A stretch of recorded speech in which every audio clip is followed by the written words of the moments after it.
Step away from the car. The command cuts through the lot. That Lexus isn't yours. Officer, I own this vehicle. I can prove it. You own it? Officer Brian Keller grips the collar of the man behind the wheel and yanks him out. A black man in a 60-grand Lexus in Westbrook? Don't play me. You boosted it. Marcus Reed lifts his hands, voice calm. Sir, if you check the registration, men like you always carry fake paperwork. Brian slams Marcus onto the hood. Seen this 100 times. The metal vibrates beneath Marcus's cheek.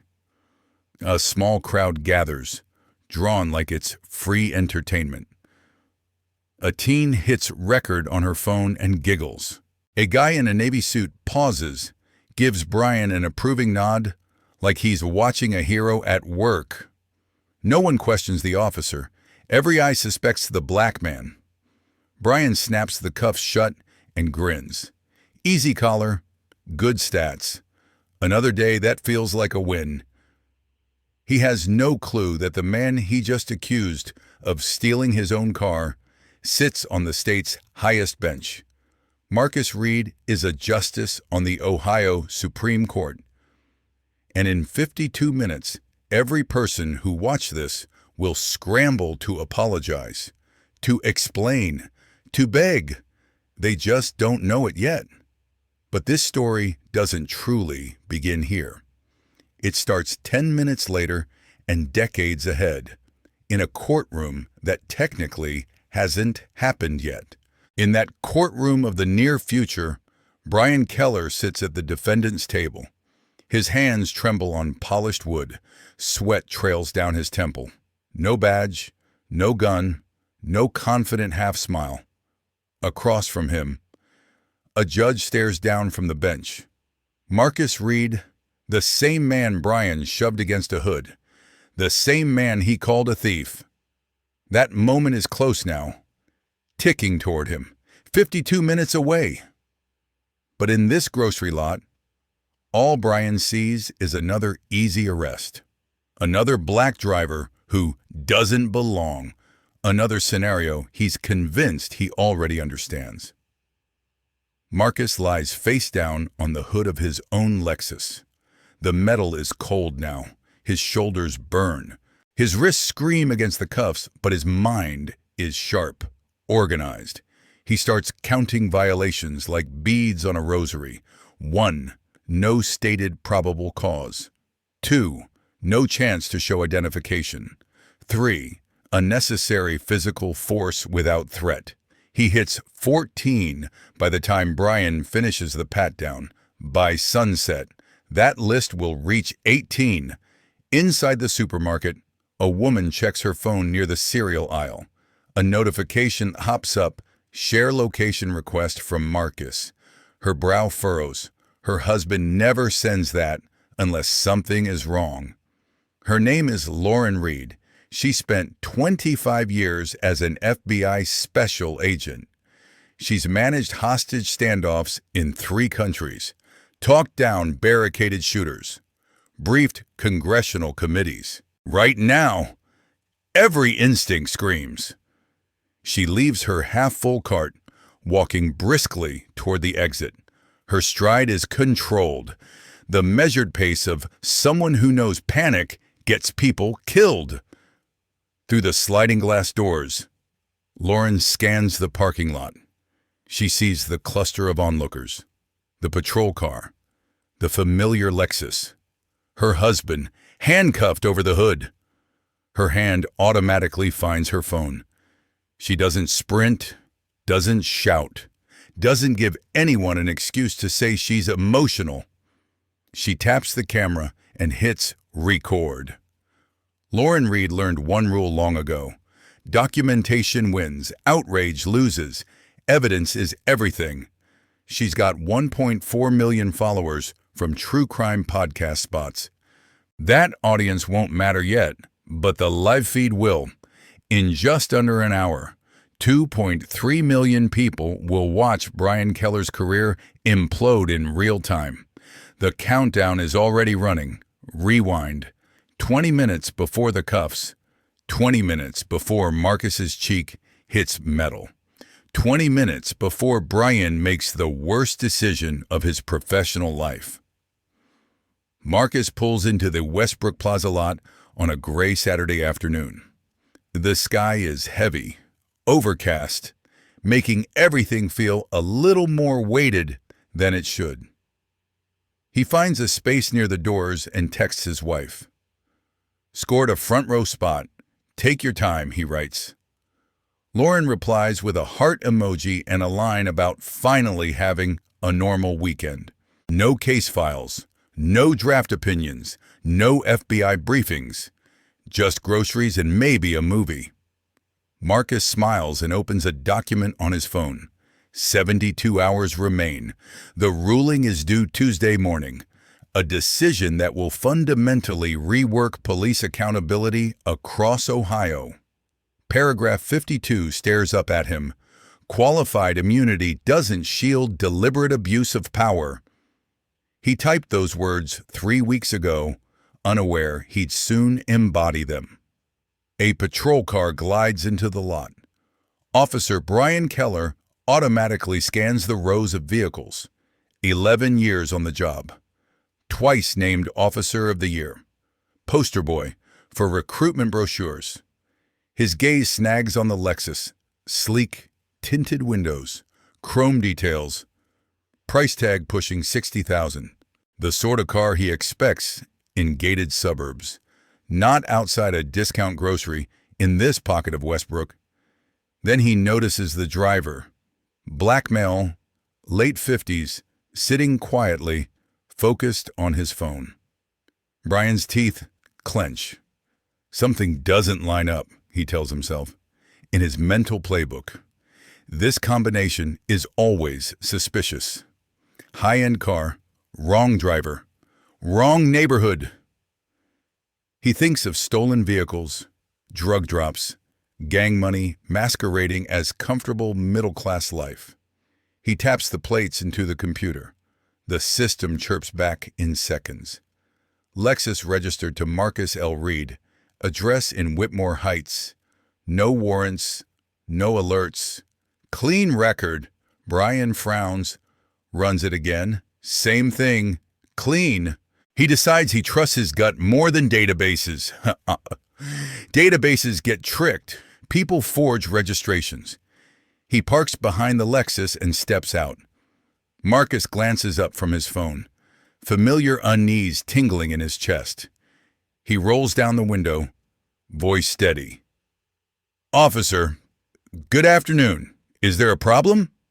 Brian ignores the greeting. "License and registration." "Of course." Marcus moves slowly. "Clearly. I'm reaching into my glove box now. The registration's inside." "Stop!" Brian's hand shifts toward his holster. "Step out of the car first."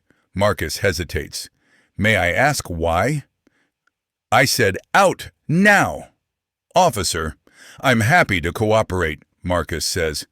"I'd just like to understand."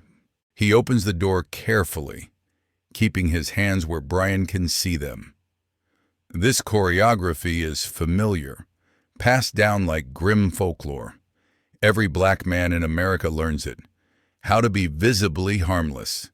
How to survive. Marcus stands beside the Lexus.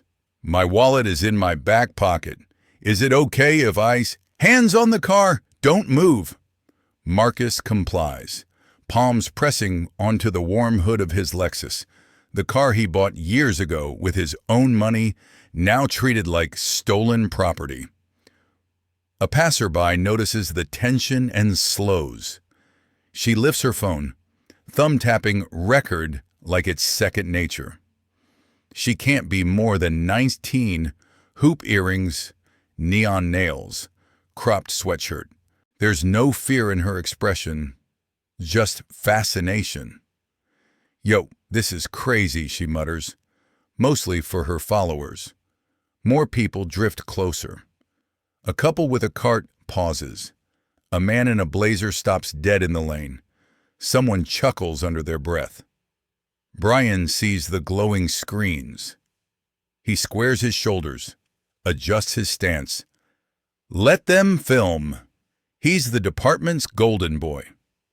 Sir, this vehicle was reported stolen, Brian announces, projecting his voice for the audience. Marcus doesn't flinch. That's not possible. This is my car. I've owned it for 6 years, Brian snorts. They all say that, every time. If you'll just check the registration. I don't need paperwork, Brian snaps. I need you to explain why you're sitting in a $60,000 car in a neighborhood like this. The phrase, a neighborhood like this, hangs in the humid air, loaded. People hear it. Some nod, some smirk. A woman whispers to her husband, he's got a point. No one questions the premise. No one asks why a black man in a nice car requires justification. No one interrogates what a neighborhood like this actually means. Marcus draws in a measured breath. Officer, my name is Marcus Reed. I live in Whitmore Heights. My wife's inside shopping. If you'd like to verify... Whitmore Heights? Brian laughs, incredulous. That's a pricey area, very exclusive. How does someone like you afford Whitmore Heights? Someone like you lands with the force of a slap. The teen's livestream catches every word. Comments start pouring in. Lamau, he big mad. Cop just doing his job. Why can't dude just show ID? Bro guilty till proven innocent, FR. Marcus says nothing. He's learned that talking rarely helps in these moments. Only time, documents, and the slow turning gears of the legal system make any difference. Brian isn't chasing justice right now. He's chasing validation, determined to be right. Turn around, hands behind your back, Brian orders. Officer, I haven't broken any law, Marcus replies. Resisting, Brian barks. That's what you're doing. He grabs Marcus's arm, twisting him around with unnecessary force. The cuffs bite down. Too tight. Metal digs into skin. Violation number 8. The crowd stares. Still spectators. The teen keeps filming, thrilled about the views. The businessman checks his watch, mildly annoyed at the delay. The couple murmurs, then resumes toward their car. An older woman pushes her cart past, glancing once at Marcus, once at Brian, then away. She's seen this before. In her mind, it's someone else's problem. Brian radios dispatch. 10:15 in progress. Westbrook Plaza. Black male. Late 50s. Possible stolen vehicle. Possible. Not confirmed. Not verified. But in Brian's worldview, possible has always been enough to justify escalation.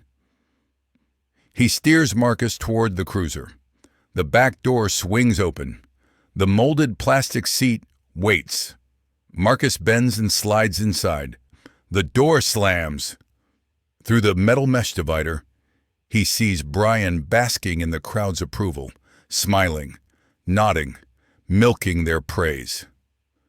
Marcus rests his cuffed hands on his knees. His wrists throb, shoulders ache, but his mind zeroes in. That draft opinion returns to him, paragraph 52 about accountability. He wrote that section before ever seeing this parking lot like this. Now he's living his own footnote. The cruiser smells like stale coffee and disinfectant, familiar institutional scents. Brian's body camera blinks red at his chest. Recording. Then the light dies. Brian flicks it off with practiced ease. Marcus notices. Violation number 15. Outside, life resumes its normal rhythm. The teen pockets her phone, already thinking about how to cut the clip for maximum drama. The businessman disappears inside. The grandmother loads her groceries. Nothing seems different, but inside the Westbrook police station, Fault lines are about to shift. The desk sergeant will type in a name, and a screen will lock. A phone call will be made, and a chain reaction will start. Detective Anthony Ruiz is upstairs in his cramped office, scanning case files. 8 citizen complaints against Brian Keller over 8 months. 8 stories of rough stops and ignored reports. He doesn't know it yet, but his phone is seconds away from buzzing. When he sees the name Marcus Reed, nothing will stay routine. The machinery of justice usually crawls, grinding forward inch by inch. Today, it's about to surge. Brian checks his rearview mirror and smiles to himself. Good arrest, clean stop, textbook in his mind. Another stat on the board. Another story to brag about at the bar. He has no idea his career is now on a countdown, measured in minutes, not years. 52 of them. And shrinking. The Westbrook Police Department squats at Madison and 5th, red brick, waving flag, a building designed to look like justice while often delivering something else entirely. Brian pulls into the back lot and escorts Marcus through the rear entrance. Fluorescent lights buzz overhead. The air smells like industrial cleaner mixed with burnt coffee. At the front counter, Sergeant Donnelly glances up from his computer. 30 years on the job. He's seen almost everything and rarely startles. "What have we got?" he asks. "Stolen car," Brian answers. Guy insists it's his. Name's Marcus Reed. Donnelly types the name into the system. The computer churns for a second, then freeze. He frowns while Zanai tries again. Same result. System lock.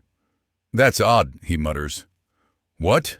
Brian asks, distracted, already thinking about paperwork phrasing.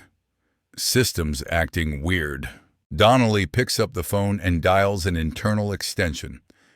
"Captain, you'd better come downstairs. We've got a situation." Brian doesn't bother listening. He's filling out the standard arrest form. Autopilot engaged. Routine collar, he tells himself. Nothing special. He's already planning dinner, pizza, maybe wings, definitely a beer or 3. Upstairs, Captain Leonard Hayes answers the call. His face shifts as he hears the name. His chair creaks as he sits back hard. For 3 years. Hayes has shielded Brian, deflecting complaints, massaging reports, quashing 2 internal reviews before they saw daylight. Brian is his pet project, his example of proactive policing, his proof that numbers matter. But the name Marcus Reed blows a hole straight through that narrative. Everyone in Ohio law enforcement knows that name. Hayes hangs up, stares at his desk, then grabs the phone again. This time, he dials internal affairs. Detective Ruiz answers on the second ring. Ruiz. "My office, now!" No explanation. The call drops. Ruiz frowns at the deadline. Hayes never calls him directly. They function in different ecosystems. Hayes protects officers. Ruiz investigates them. Their worlds intersect only in emergencies. Ruiz grabs his jacket, a legal pad, and heads upstairs. Meanwhile, back at Westbrook Plaza, Lauren strides through the now familiar parking lot. Her grocery cart sits abandoned inside. Her phone still records, camera steady in her hand. She scans the spaces. The Lexus is parked where Marcus left it, but the driver's seat is empty. A police cruiser pulls away. She spots Marcus through the rear window, hands cuffed, head bowed. Her stomach twists, but years of training override panic. First, collect evidence, then react. She zooms the phone on the cruiser's plate and captures it in crisp detail. Then she flips to her contacts. 3 names, 3 rapid-fire messages. First to her attorney. "Emergency!" Marcus just arrested at Westbrook Plaza. Call ASAP. Second to her podcast producer. Huge story developing. Need broadcast platform on standby. Third to a reporter at the Washington Post. You'll want this. Call me immediately. Each message sends with a soft whoosh. 3 fuses, quietly lit. Lauren walks to the Lexus. Breathing in even counts. The way she was trained. She finds Marcus's phone on the asphalt, screen spiderwebbed, but still glowing. On it, the draft opinion fills the display. Ohio Supreme Court, Police Accountability Decision. Lauren's jaw tightens. 72 hours until that ruling goes public. 72 hours until her husband's words redraw the lines around qualified immunity. Now he's in custody, treated like a common suspect. She photographs the phone exactly where it lies. Then she calls Anthony Ruiz. He picks up before the second ring. Lauren? They've taken Marcus, she says, a voice controlled but icy. Westbrook Plaza. Officer named Brian Keller made the stop. Silence crackles on the line. Keller? Ruiz finally asks. You've been tracking him 8 months, 8 complaints. I know your caseload. Don't ask how. How do you know that? I worked 25 years for the Bureau. Anthony, I know how to read systems and people, and I pay attention. Ruiz exhales slowly. Where are you? Heading to the station, she answers. I'm starting a live stream when I get there. Lauren, hold up. I have 2.3 million people who listen when I talk. By tonight, the country will know an Ohio Supreme Court justice was hauled off like a thief. Give me 20 minutes, Ruiz says.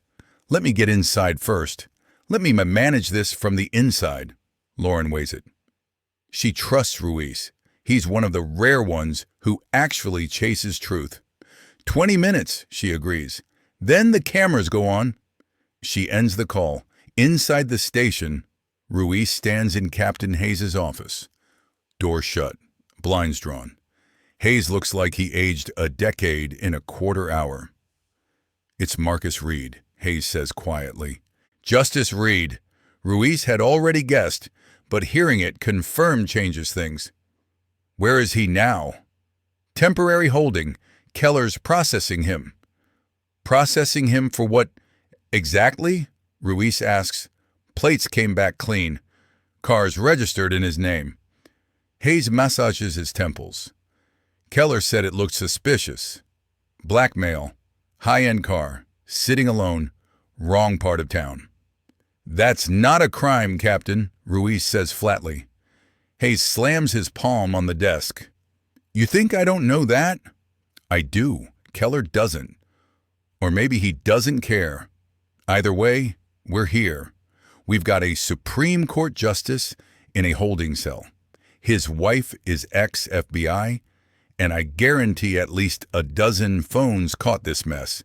Ruiz straightens. So what do you want from me? For a heartbeat, Hayes' mask slips. Fear, exhaustion, the dawning realization that he's been stacking cards on quicksand. Fix it. Make it disappear. Ruiz nods once, slow. I'll take care of it. He leaves the office, but he's got zero intention of burying anything. For 8 months, he's been quietly documenting Keller. 8 complainants. 8 families told their trauma didn't meet the threshold for action. Now he has a 9th case, and this time, the victim writes the rules everyone else follows. Ruiz pulls out his phone and types a code-laden text. Preserve all footage, body cams, dash cams, building cameras, full lock. Authorization 7 alpha. The evidence preservation protocol snaps into place. Whatever Brian did today, some device recorded it. Ruiz intends to collect every second. The clock is running. 46 minutes left. Lauren doesn't rush her drive. She keeps her speed just under the limit, hands steady at 10 and 2. She's walked barefoot across hotter ground, Kabul rooftops, Bogota alleyways. She's negotiated with desperate men holding guns to strangers' heads. Compared to those days, this is a parking lot, a police station, her own husband in chains. Still, she feels the familiar edge sharpening her focus. She parks outside the station, engine ticking as it cools. Her phone rests in the dashboard mount, front camera pointed at her face. One tap, and she'll be live. She glances at the clock. Ruiz has 14 of his promised 20 minutes left. She keeps her word. But that doesn't mean she sits idle. She opens Twitter, 1.4 million followers. She types, "Something's happening in Westbrook. Stay tuned. Westbrook Justice." She hits send. She doesn't elaborate. The replies flood in instantly. Questions, concern, curiosity. She ignores them, letting suspense grow. Inside, Ruiz moves fast. He intercepts Brian in the hallway outside processing. "I'll take it from here," Ruiz says. Brian squints. "Take what?" "The read booking. Captain's orders." Brian snorts. "Since when does Internal Affairs handle intake?" "Since today." Ruiz's tone leaves no room for debate. "Write your report. I'll handle the rest." Brian hesitates. The whole thing itches at him. But technically, Ruiz outranks him in matters like this. And Hayes' name is attached. "Fine," Brian mutters. "He's in interview 3. Knock yourself out." Brian strolls away, already unlocking his phone. Time to post something to Instagram. Another good arrest. Another self-branded story. He frames a photo of his cruiser, adds a caption. Another one off the streets. Thin blue line. Throws in a flexed bicep emoji. Hits share. In 3 minutes, he racks up 40+ likes. By tomorrow, that same post will have over 43,000 comments, and almost none of them will be kind. Ruiz watches him disappear around the corner, then pushes into interview room 3. Marcus sits at a metal table, cuffs still cutting into his wrists, posture straight. His expression is composed, but his eyes track every movement. "Justice Reed," Ruiz says quietly. "I'm Detective Anthony Ruiz, Internal Affairs." Marcus studies him. "You've been investigating Keller for months," he replies. 8 complaints, if my memory's right." He doesn't ask how Ruiz knows his name. He already assumes that part. Ruiz pulls out the chair opposite. "Today makes 9, he says. And this time, he didn't just pick the wrong man. He picked the wrong world to step on." Ruiz lets the silence sit, giving Marcus space to breathe, to decide. The room hums with fluorescent light and faint plumbing noises from somewhere above. "Internal Affairs isn't usually invited this early," Marcus says, "which tells me your captain is scared." Ruiz's mouth twitches. "He should be. The moment your name hit our system, the software froze. Somebody upstairs realized what Keller dragged in." Marcus nods, unsurprised. "So what's your play? Detective?" Ruiz leans in. "My play? Finally stop pretending Keller is just a training issue." Marcus studies Ruiz's face, weighing sincerity against survival instinct. He sat across from hundreds of attorneys, cops, and witnesses. He knows practiced lies. This doesn't feel like one. "You've had 8 chances to stop him," Marcus says. 8 families told policy was followed. Ruiz doesn't flinch. "You're right. I joined this job too late for most of them, but I'm early for you." Marcus huffs a humorless laugh. "You understand this will not be contained to Westbrook." Ruiz nods. "I'm counting on that, actually." Downstairs, in the cramped break room, Two patrol officers scroll through their phones. They are catching the teenager's video on social media. The clip is only 40 seconds long, shaky and vertical, but the captions move fast. "Dude, that's Keller," one whispers. "He turned off his cam again." The other shrugs, uneasy. "He always does." Nothing ever happens. A third officer walks in, sees the screen, and quietly backs out. None of them hit share. None of them report it. Their silence is another line item in Keller's unofficial file. In the parking lot, Lauren refreshes her notifications. Her vague tweet has already spawned the hashtag Westbrook Justice. True crime fans, activists, and trolls pile into the thread, speculating wildly. She knows this online storm could spin out of control, but storms have uses. Pressure changes things. She checks the time. Ruiz's 20 minutes are almost halfway gone. She opens her camera app and frames the station behind her. Just testing angles. Not yet, she reminds herself. Give the honest cop a chance to move first. On the third floor, Captain Hayes paces his office, like a man measuring the size of his own grave. A framed commendation hangs crooked on the wall, a knocked askew when he slammed his fist down earlier. He stares at Keller's personnel file spread across his desk, commendations on one side, buried complaints on the other. The stack of praise is thicker, the stack of harm is heavier. If this spirals, reporters will dig. His name will appear before Keller's. That terrifies him more than any protest. He considers his options. Blame the system glitch, pretend ignorance, quietly nudge Keller to another department. It's worked before with other men. Then he imagines Lauren Reed speaking into a camera, listing dates, badge numbers, decisions he signed. He pictures Marcus on the bench, is citing case law with his name in the footnotes. There's no clean exit this time.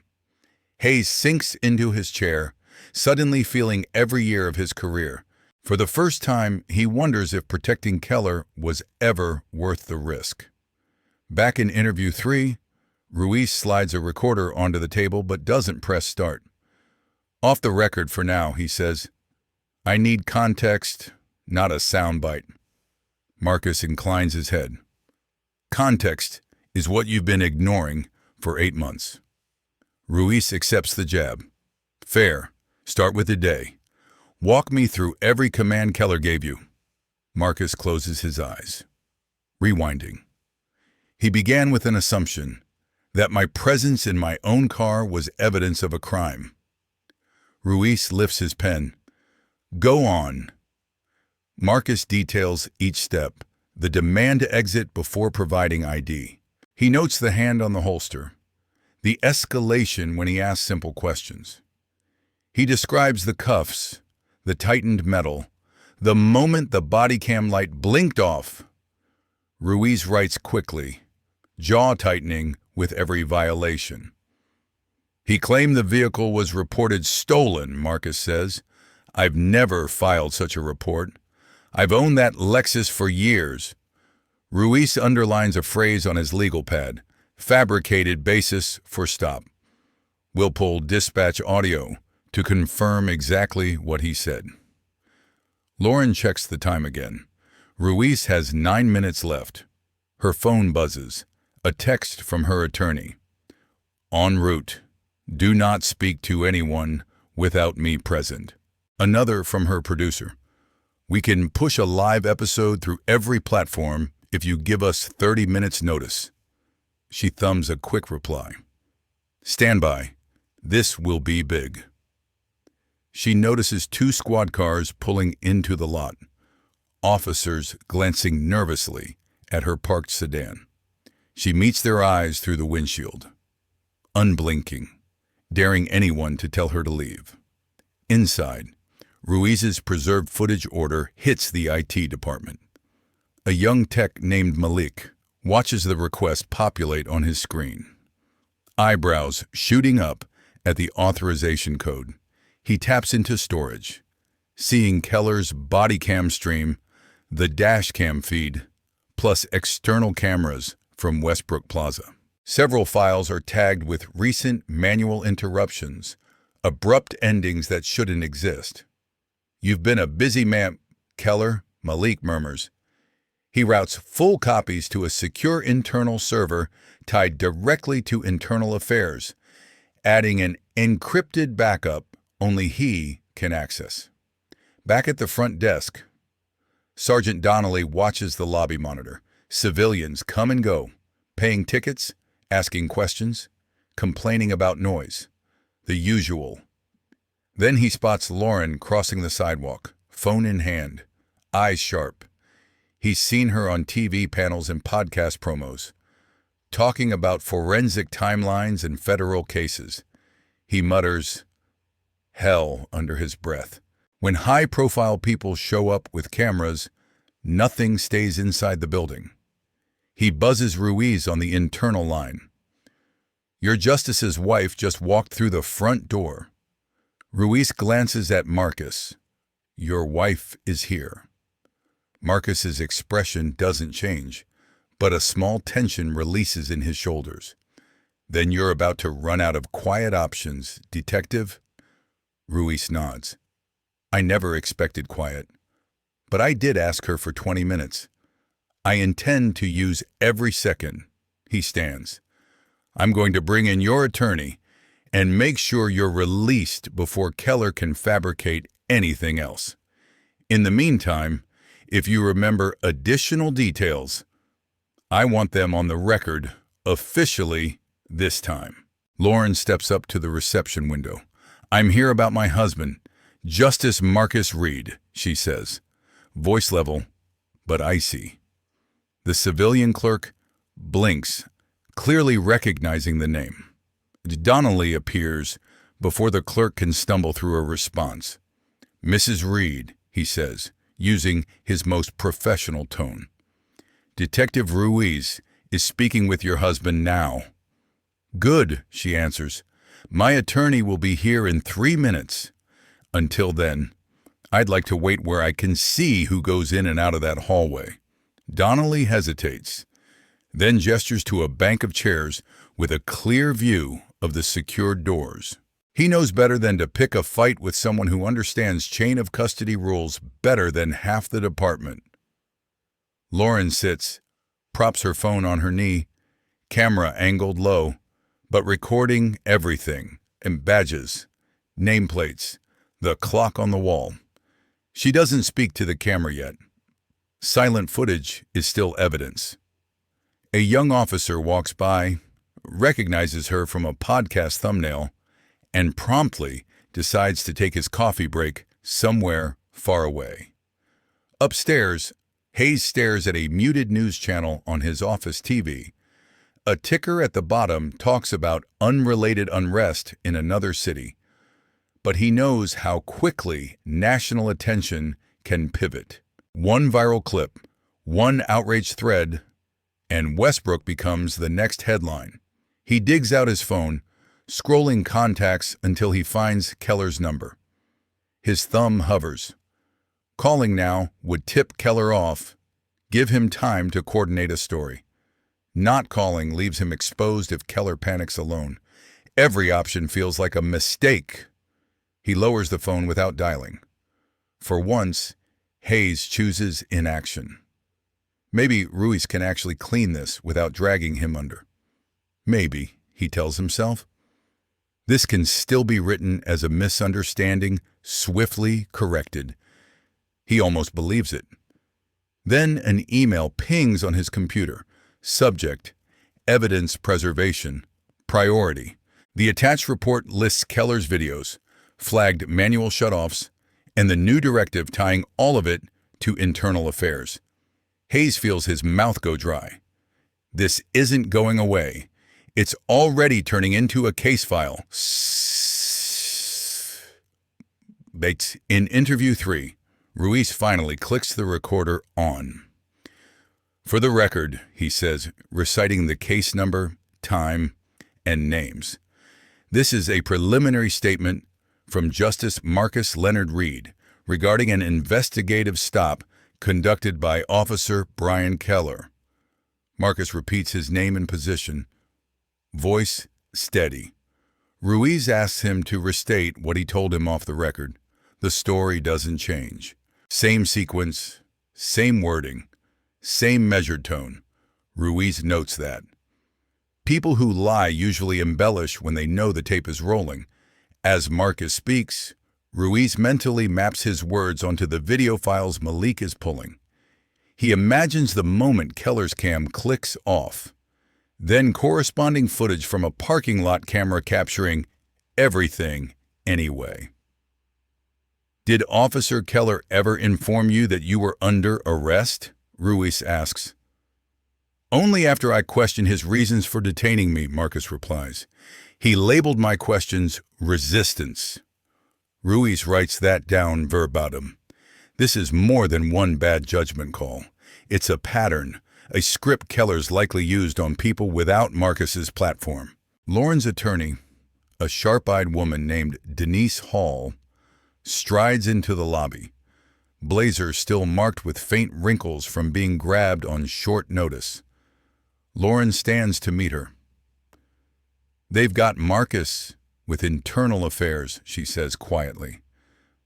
Keller's the arresting officer. Denise's jaw tightens. Of course he is. They approach Donnelly together. Denise flashes her bar card. I want immediate access to my client, and I want every moment of his detention logged, including when the arresting officer turned his body camera off. Donnelly swallows. I'll notify Ruiz. Brian, meanwhile, sits in the locker room, scrolling his phone. He is basking in the early dopamine of likes and comments on his Instagram post. A few fellow officers have dropped supportive emojis, shields, flags, flexed arms. He stretches, picturing the debrief later where he'll spin the stop as proactive policing. His thumb pauses on a notification he almost misses, a tagged repost of the teen's video, now gaining traction under East Westbrook justice. Whatever, he mutters, convincing himself it's just noise. He pockets his phone, arrogantly certain the department will protect him again. He doesn't notice that the comments under his own post are starting to shift.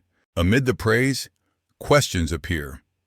Is this the same stop as the viral video? Why'd your body cam cut out?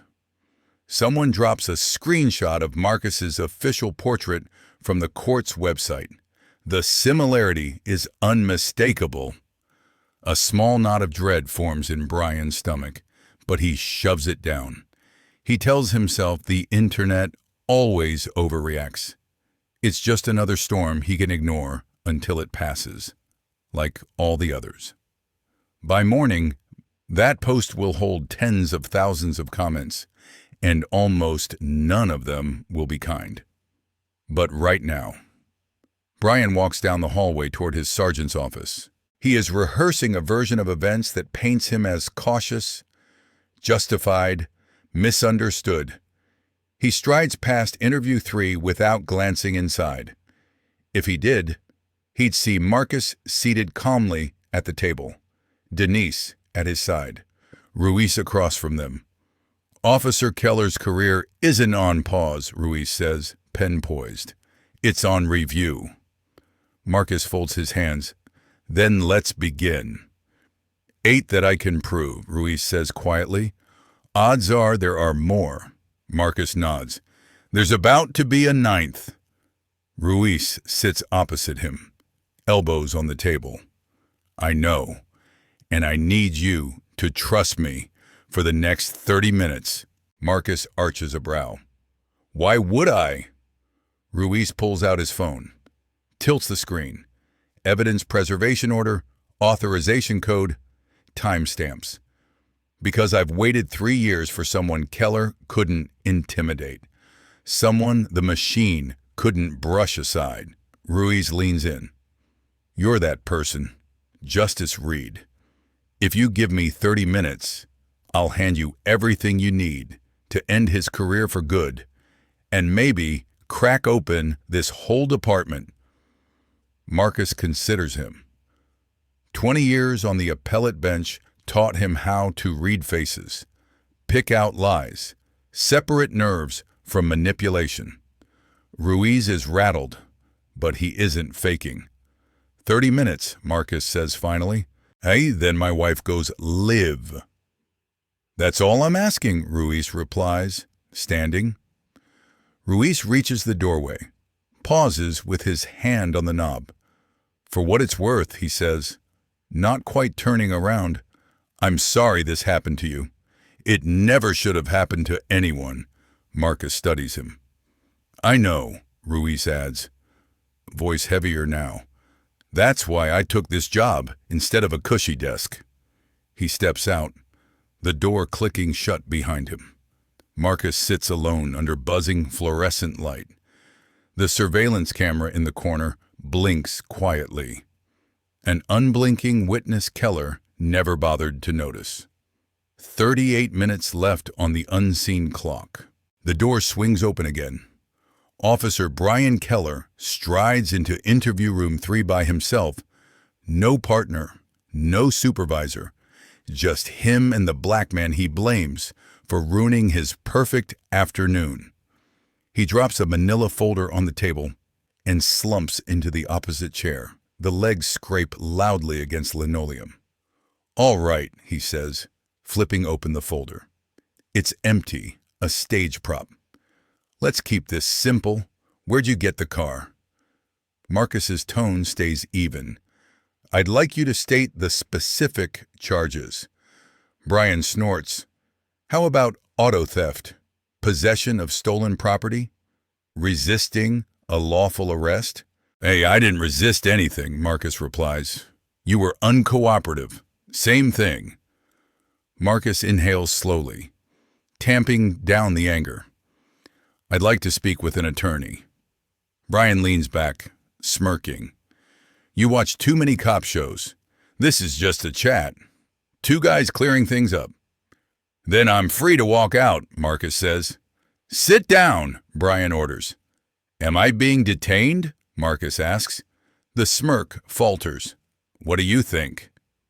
I think, Marcus answers, you're required to clearly state my status. That isn't my opinion.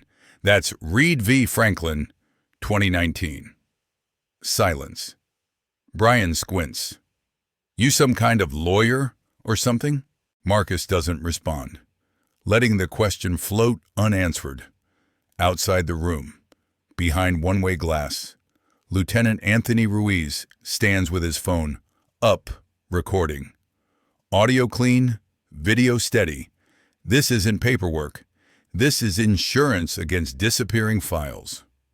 Ruiz has seen how these situations are rot from the inside, how footage vanishes, how statements get clarified, how victims become aggressors on paper, not this time in the room. Brian shifts in his chair. Marcus's steady composure throws him off. Most people crumble here. They sweat, ramble, apologize for things they never did, just to make it end. This man doesn't flinch. Let me explain something, Brian says, leaning forward. I've worn this badge 11 years. Commendations, medals, twice Officer of the Year. You know what that means? It means you learned how to put on a show, Marcus replies. Brian's face reddens. Excuse me? Commendations measure how well you toe the line, not how well you serve the public, Marcus says, calm as ice. Awards track office politics, not justice. Being Officer of the Year proves the system likes you. It doesn't prove you're competent. The air chills. Brian shoots to his feet. Chair tipping. Who the hell do you think you are? Marcus doesn't move. Someone who understands the law better than you do. You don't know a damn thing about me, Brian snaps. Marcus meets his glare. I know you ran my plates twice. I know they came back clean both times. I know you arrested me without probable cause, denied me any chance to present identification, and never properly advised me of the charges.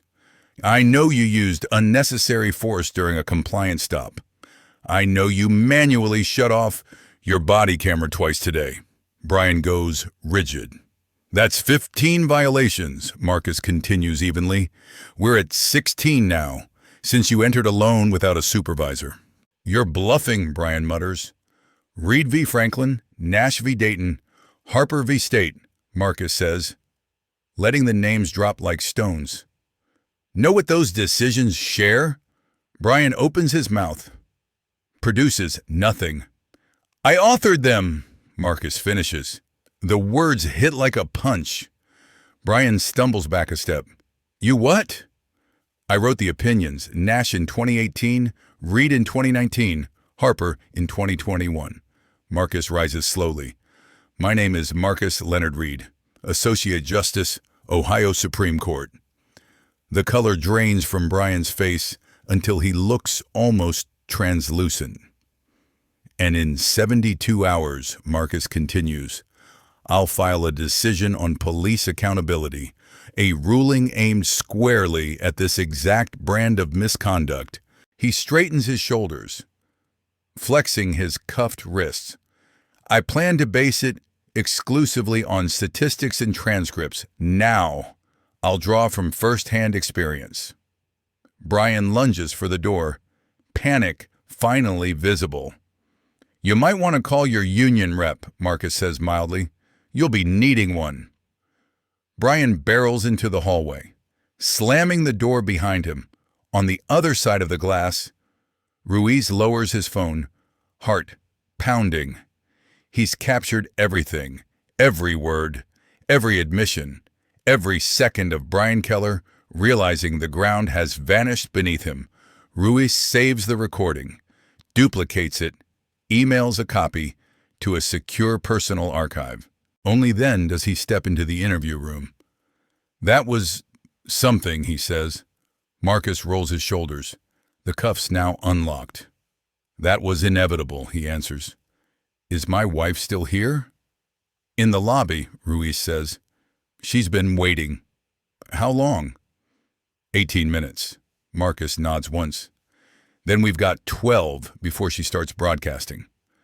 Ruiz glances toward the ceiling camera, the one Brian never bothered to acknowledge.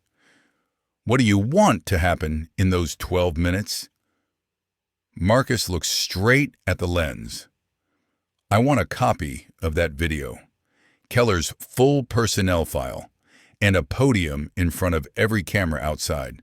I intend to talk. Ruiz smiles faintly. I can work with that.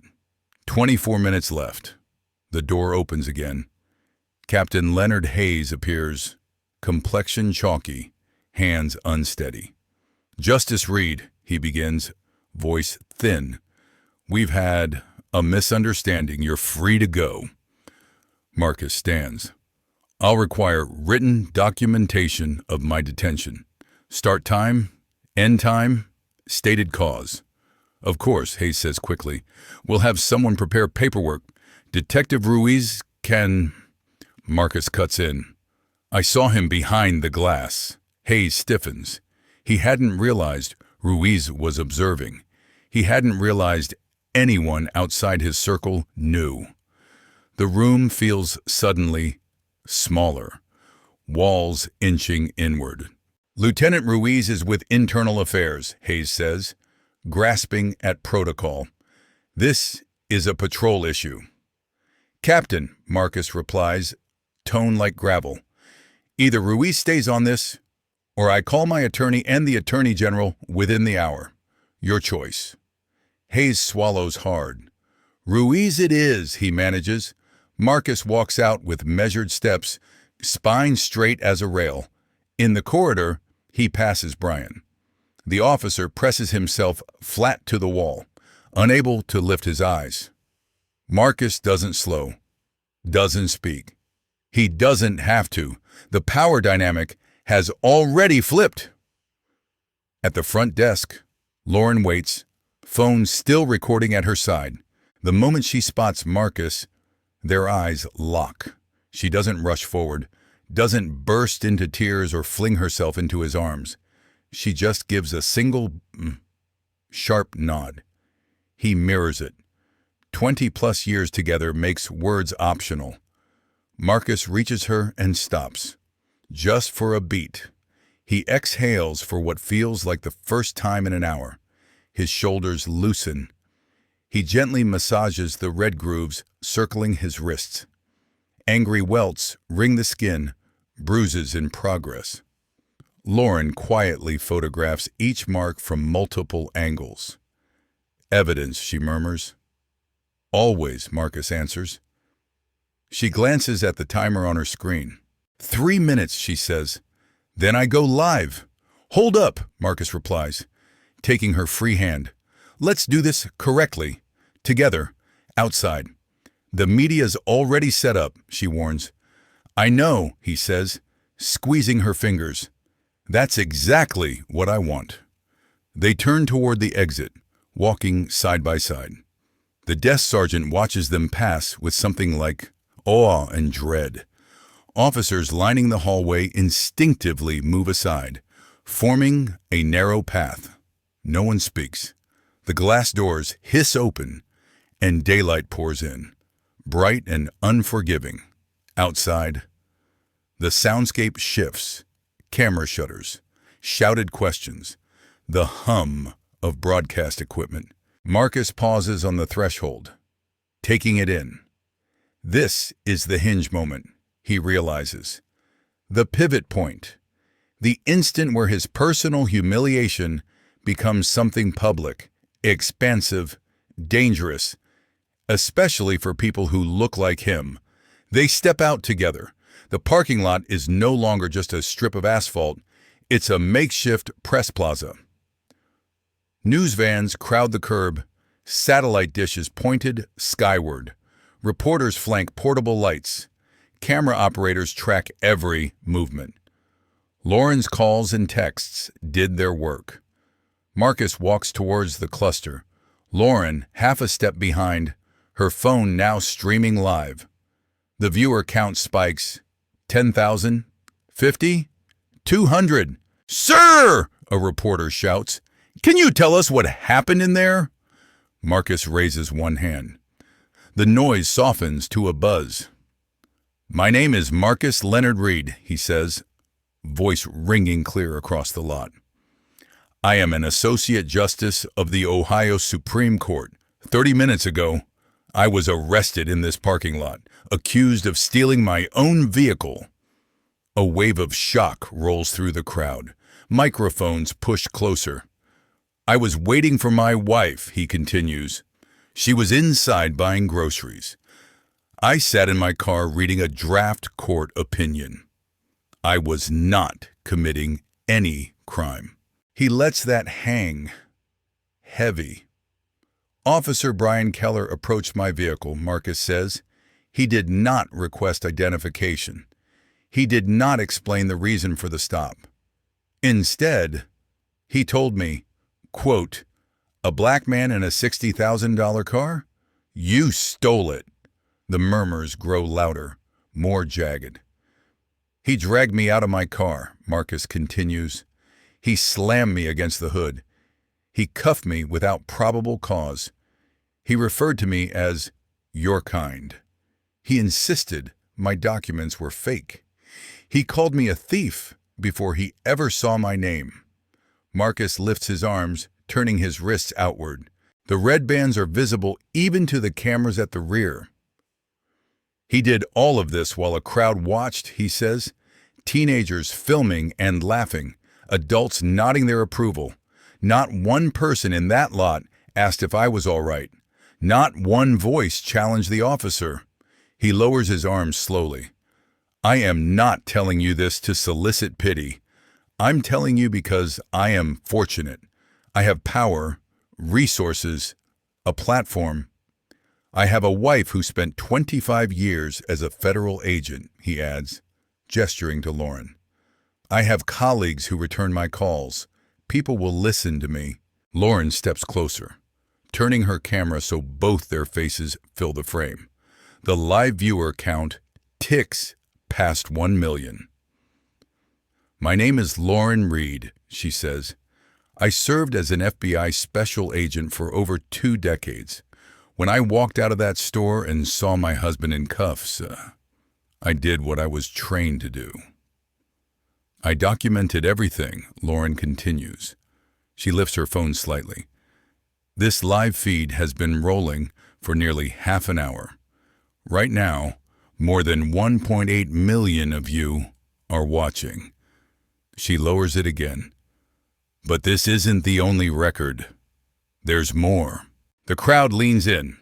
This is retired Special Agent Lauren Reed formally requesting immediate release of all body camera footage related to Officer Brian Keller's detention of my husband. A voice cuts through from behind them. That particular footage doesn't exist. Everyone turns toward the station doors. Lieutenant Ruiz steps out, a thick folder tucked beneath his arm.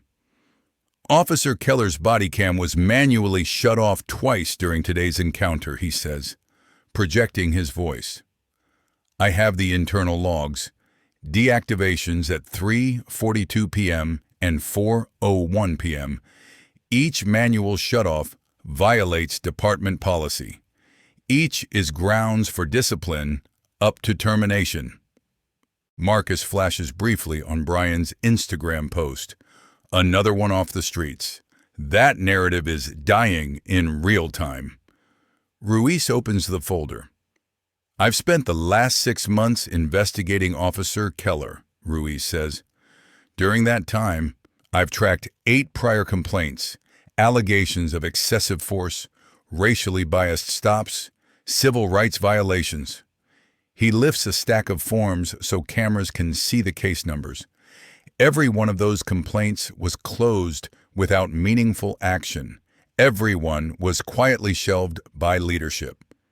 He glances back towards the building. Through the glass, Captain Hayes stands frozen, expression gray. The pattern is undeniable, Ruiz continues. Keller aggressively targets black drivers in higher-income neighborhoods. His rate of citizen complaints is tribe the department average, Ruiz says. His documented uses of force are 4 times higher than any other officer in his precinct. He sets the folder on the hood of a patrol car. That pattern stops today. A reporter edges forward. Lieutenant Ruiz, are you alleging a cover-up? I'm stating there's a pattern of misconduct, Ruiz replies, and a pattern of it being ignored, or worse, protected. He looks straight into Lauren's live stream. 8 people came forward and were effectively told they didn't count. Today, Ruiz says, turning back to Marcus, the 9th complaint belongs to a Supreme Court justice. Suddenly, the system can't look away. He nods toward Marcus. Justice Reed, I'm sorry this happened to you, but I'm grateful it unfolded on camera. Because now, everyone can see what some of us have been trying to expose for half a year. Marcus inclines his head. Lieutenant Ruiz, thank you for believing those first 8 citizens even when no one upstairs wanted to hear them. The live viewer count passes 2.3 million. A reporter raises her mic. Justice Reed, isn't it true you're currently drafting an opinion on police accountability? Marcus draws a slow breath.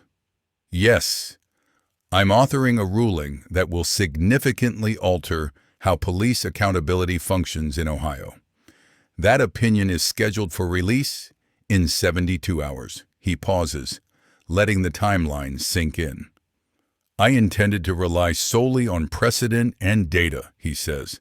Now, I'll also rely on what happened to me in that parking lot, on the lived reality behind those statistics. Another reporter pushes forward. Can you share what the ruling will say? I can't preview the full opinion, Marcus answers, but I can tell you this. Qualified immunity will not shield deliberate misconduct. When officers weaponize their authority against the people they're sworn to protect, the law must answer clearly, firmly, without apology. He fixes his eyes on the cameras. I was targeted because I'm black, because I drive an expensive car, because someone decided I didn't belong in this zip code. That's not policing. That's prejudice. He sweeps a hand toward the gathered crowd, and beyond them, the watching timeline on phones across the country. Here's what Officer Keller didn't understand, Marcus continues. Here's what none of them understood.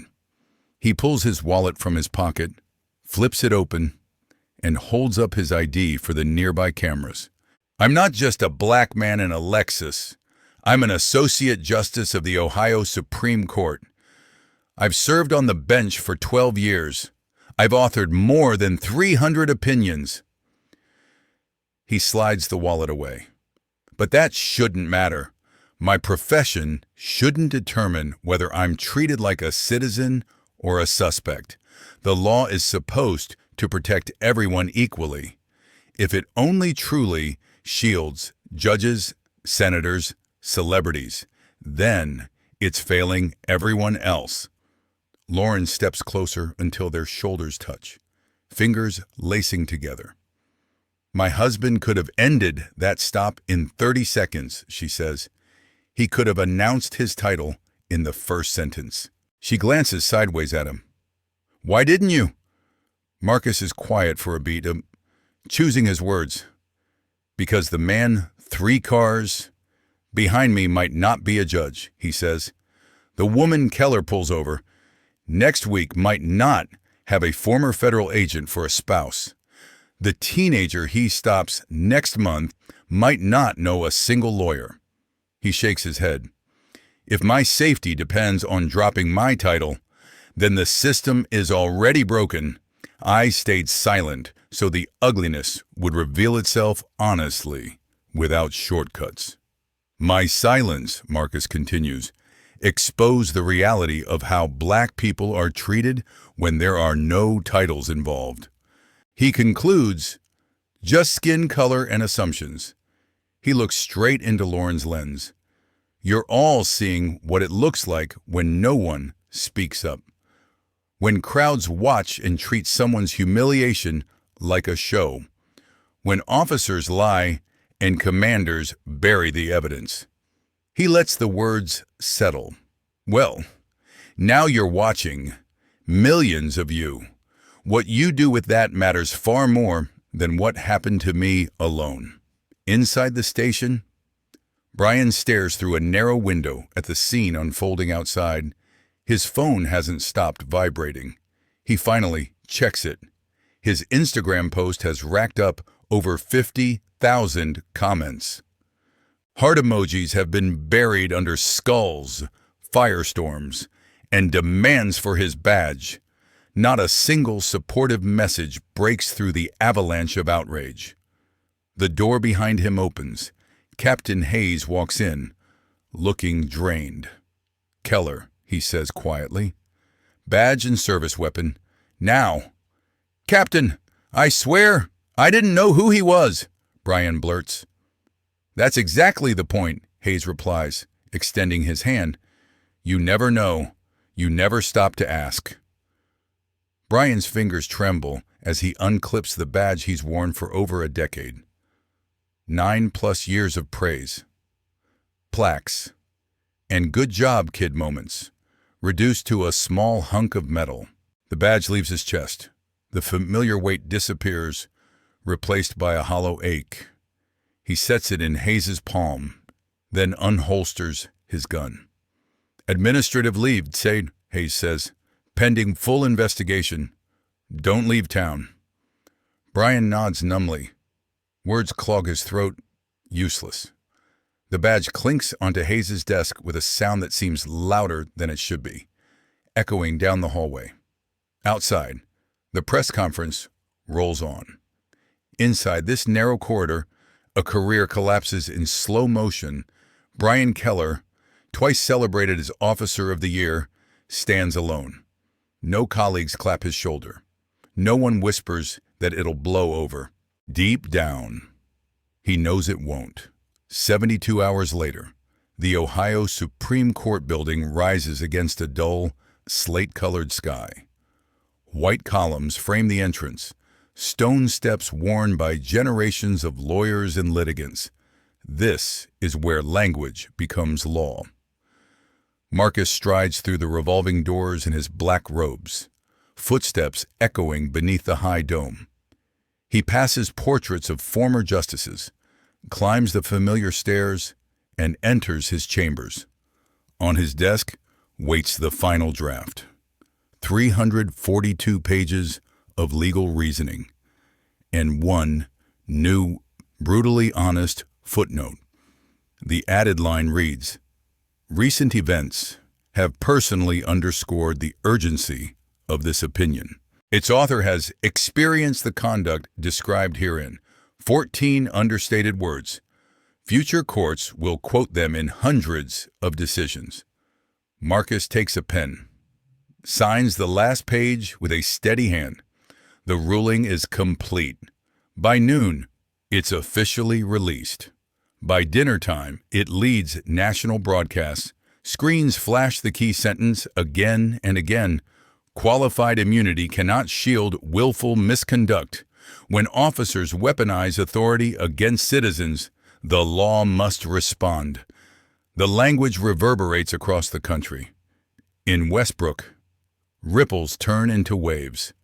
Formal charges hit Brian Keller's doorstep. 3 days later, false arrest, deprivation of civil rights under color of law.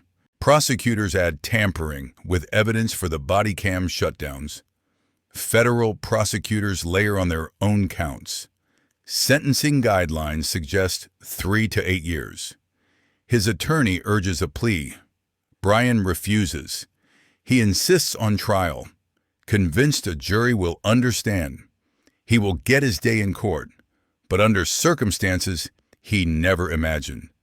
2 weeks after the ruling, Captain Hayes resigns. The official letter cites family priorities and health concerns. The reality is brutal. Those 8 buried complaint files now sit on a federal investigator's desk. Each page a quiet indictment. His pension is frozen until the inquiry resolves. He packs framed photos and thinning files into cardboard boxes on a Sunday morning when the building is nearly empty. No farewell party, no speeches, just the sound of tape squeaking over cardboard and the hum of the vending machine. Ruiz, on the other hand, is promoted to lieutenant and appointed head of internal affairs. His 6-month Keller investigation becomes a blueprint, passed around at conferences. Departments from other states request his protocols for evidence preservation and complaint tracking. Law schools ask him to guest lecture about accountability. He turns down most invitations, telling them he has more pressing work. He looks toward dozens of other files that suddenly look a lot less ignorable in light of Marcus's ruling. He's not interested in fame. He wants leverage. Officer Sarah Davis, the young backup who hesitated in the lot that day, submits transfer papers. She moves into community policing, takes on extra hours mentoring younger recruits. She volunteers to help vet use of force reports. "I knew something was wrong in that parking lot," she tells a local reporter once. "I knew, and I stayed quiet," she swallows. "I don't get to erase that, but I do get to change what I do next." Her mentorship program graduates 40-plus officers in its first year. The teenager who filmed the original arrest shuts down her social accounts after the video explodes beyond anything she expected. The flood of attention is intoxicating and terrifying. The guilt is worse. She remembers laughing. Months later, she quietly enrolls in a criminal justice program at the community college, telling her advisor she wants to work somewhere she can actually help instead of just film. The man in the luxury sedan who drove away that day donates anonymously to a civil rights group. It doesn't scratch his shame. The older woman who pushed her cart past Marcus without stopping sits at her kitchen table one night. Her hands are wrapped around a mug of cold tea. She writes a letter to the local paper. "I saw something wrong," she confesses.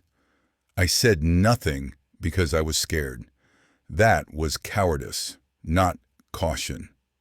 She vows that if she ever witnesses a scene like that again, she will speak up, step in, call someone, anything but walk away. The letter spreads online, shared by strangers who see themselves in her regret.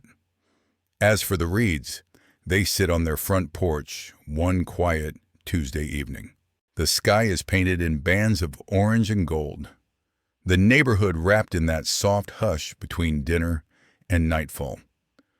Lauren cradles a glass of wine. Marcus's hand rests over hers. "You could have told him," she says softly. "Right there beside the Lexus. I'm a Supreme Court justice.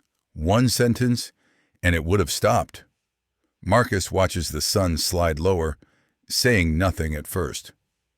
"That's exactly why I didn't," he answers at last. Lauren tilts her head. "If I have to announce my title just to be treated like a human being," Marcus says, "then the system is already broken beyond repair. The law isn't supposed to be a VIP pass. It's supposed to belong to everyone standing on that asphalt." He squeezed her hand. My silence made the bias visible. It showed how quickly I became a suspect when all I was black and breathing. "The footage shows the rest," he continues. "It shows a crowd watching and chuckling. It shows an officer lying, a command staff scrambling to protect him, 8 previous victims written off like footnotes." Lauren nods slowly. "And if you weren't a judge," she asks, "if I weren't ex-FBI, if we were just some middle-aged couple from nowhere?" Marcus's jaw hardens. "Then most likely," he says, "no one would have listened." That's the heart of it. That's what the opinion tried to address. "I write rulings because words can pry open systems," Marcus says. "Ruiz digs through files because evidence can strip away excuses. You hit record because video shreds denial." He turns to her, expression tired but fierce. "But none of that matters if bystanders keep looking away, if they prioritize comfort over courage." Lauren rests her head on his shoulder. "So what's our job now?" she asks quietly. He stares out at the darkening street. "We keep paying attention. We keep documenting. We keep pushing. We don't stop," Marcus says, "until the system reflects the promises it's printed on."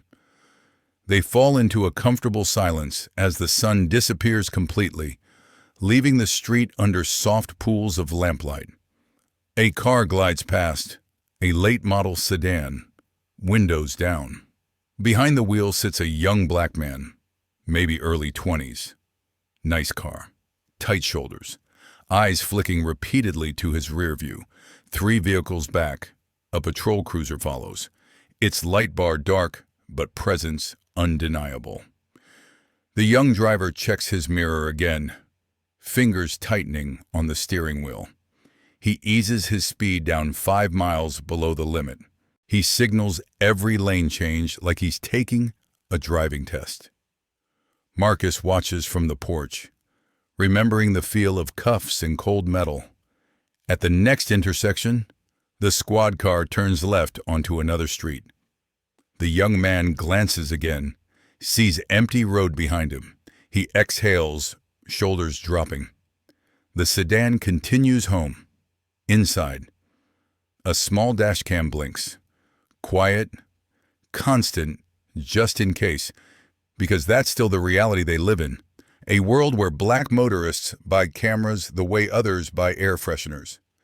It is a world where driving while black isn't a phrase but a calculation. It is a world where safety depends too often on whether someone is recording, whether anyone with power decides to care. Maybe Aditi Marcus thinks something is shifting. Maybe Keller's fall matters. Maybe the ruling matters. Maybe one viral video, one stubborn lieutenant, one furious wife with a phone actually tipped the scale a fraction. Maybe the next time a cop spots a black driver in a luxury car, he'll hesitate, not because sudden enlightenment struck, but because he's worried about who's watching, about what happens if he's wrong. Because the cost of acting on prejudice has finally started to outweigh the comfort of getting away with it. Marcus stares down the empty stretch of road. Until this system truly changes, he says softly, more to himself than anyone. Someone has to keep watching. He feels Lauren's hand tighten around his. She follows his gaze to the intersection where the cruiser turned away. Porch lights flicker on up and down the block. A dog barks 2 houses over. Somewhere, a TV newscaster replays the parking lot footage yet again, cutting between Keller's face, Marcus's bruised wrists, and the text of the opinion. We'll keep watching, Lauren says. We'll keep teaching others to watch, too. Marcus nods. And maybe, he adds, one day we won't need cameras to prove we're telling the truth. For now, though, the lenses stay pointed. The phones stay ready. Ruiz sorts through new complaints with a sharpened eye. Davis mentors another academy class, teaching them what not to become. The teenager in criminal justice classes raises her hand a lot, asking questions older students don't consider. The grandmother's letter hangs on a bulletin board at the community center, a quiet warning from someone who blinked when it counted. Threads of change. Fragile but there, weaving through a system that resists every stitch. Marcus looks at Lauren, then back at the street. Until the system changes, he repeats, someone has to be watching. His voice is almost a whisper now. Someone has to record. Someone has to speak up. Someone has to stand in that parking lot and decide they won't just scroll past someone else's worst moment. Lauren leans her head against his again. Then that's what we'll do, she says, for as long as it takes. The night deepens. Quiet, but not entirely peaceful. Somewhere across town, a rookie officer replays the Westbrook Plaza video on his phone. He is thinking harder than his training ever forced him to. Somewhere else, a judge in another state prints Marcus's opinion and circles that 14-word footnote. A law student highlights willful misconduct 3 times in neon yellow. A protest organizer drafts another flyer. A kid installs a dash cam using a YouTube tutorial. None of them know each other, but they're connected now by one afternoon in a grocery store lot. The story will be told and retold, trimmed, dramatized, misquoted. But the core won't change. A cop saw a black man in a nice car and assumed criminality. A system tried to smother the fallout. Cameras refused to cooperate.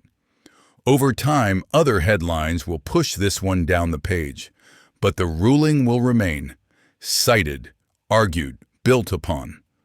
Marcus understands how memory fades while precedent lingers. Still, he hopes people remember more than the viral moment. He hopes they remember their own role in the frame. Back on the porch, Lauren finishes the last sip of her wine. "You know this isn't the last time," she says quietly. "Not for us, not for anybody." Marcus nods. "But it might be the last time Keller does it," he answers. "Yeah, and maybe the first time some other officer thinks twice." A car door slams somewhere down the block. A porch light flicks on. The ordinary sounds of a neighborhood carry on, indifferent and yet forever slightly altered by what happened in that parking lot.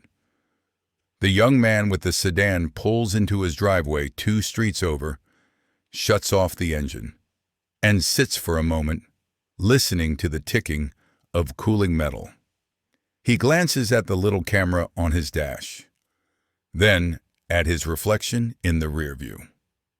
He doesn't know Justice Reed's name yet, but he's seen the clip. He knows why he bought that camera with his first steady paycheck. He takes a breath, steps out into the night, and walks toward his front door. On the porch, Marcus and Lauren watch the empty road a little longer, as if expecting another cruiser to appear. None does. The night finally settles around them. "Until the system changes," Marcus says one last time, "someone has to be watching." He turns toward Lauren, eyes tired but determined. She squeezes his hand, grounding him. Inside their house, on a silent shelf, a printed copy of the opinion waits. It is ink on paper, words against history, a promise that what happened in Westbrook Plaza will not be forgotten. What happened to Marcus could happen to any of us. Adios Agnat Silvanen.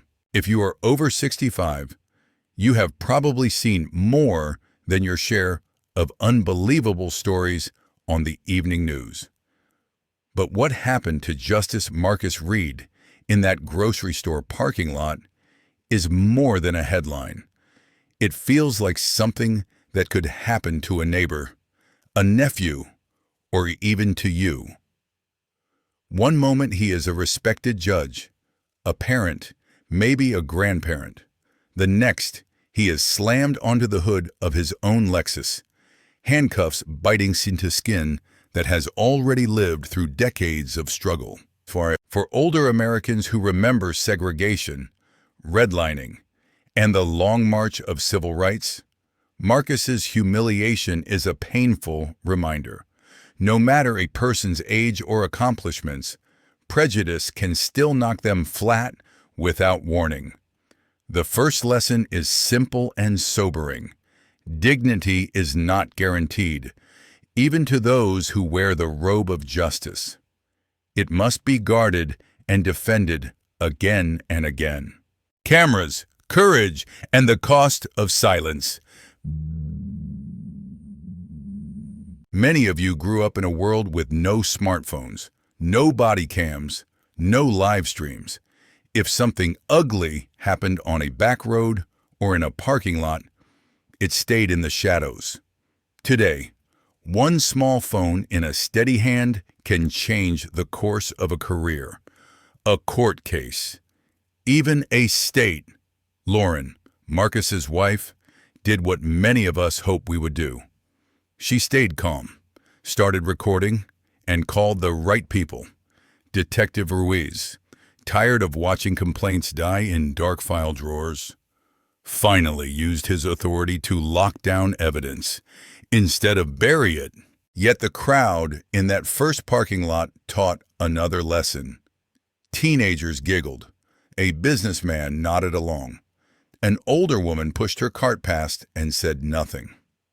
Most of us, at one time or another, have been that bystander who looks away and tells themselves it is none of my business. The second lesson is uncomfortable but clear. Cameras and honest officers matter, but so do we. Our silence, at any age, can either protect injustice or interrupt it. Real change is slow, but it still matters. If you have lived long enough to collect Social Security, You know that real change rarely arrives with one speech or one court ruling. It comes inch by inch with setbacks, frustrations, and a lot of waiting. Marcus's opinion from the Ohio Supreme Court, those pages of careful words, did not magically fix everything. Black drivers still buy dash cams the way other people buy air fresheners. Young men still tense up when a police cruiser appears in the rearview mirror. But some things did shift. Keller lost the badge he had misused for years. A captain who once protected him was forced out. Ruiz finally gained the power to investigate instead of being told to stand down. A young officer chose community policing over numbers, and a teenager who once laughed behind a phone enrolled in criminal justice classes, determined to be different. For older Americans who have watched laws change on paper while habits stayed the same, this story offers cautious hope. Every opinion written, every video saved, every person who decides, "Next time I will not look away," adds another stitch to the fabric of fairness we leave behind. The legacy in that parking lot. In the end, the story of Marcus and Lauren is about legacy. Many of you now measure life less by promotions and more by what you leave your children and grandchildren. The question is not just, will I be safe if I say my title? But will the young man in the sedan 2 blocks away be safe with no title at all? The parking lot, the courtroom, the porch at dusk. These are all stages where ordinary people and elders like you decide whether to stay quiet or to pay attention. The lesson for those over 65 is both heavy and hopeful. Your voice, your memory, and your willingness to bear witness still matters in the America your family will pass on. Friends, after hearing about Justice Marcus Reed, his wife Lauren, and the hard lessons from that parking lot, I'd love to hear from you. Have you ever witnessed a moment that felt wrong, but stayed silent or found the courage to speak up? What do you think ordinary people our age can realistically do when we see someone treated unfairly? Please share your thoughts and stories in the comments. And if this message speaks to you, don't forget to like the video, subscribe to the channel, and share it so more people can join this conversation.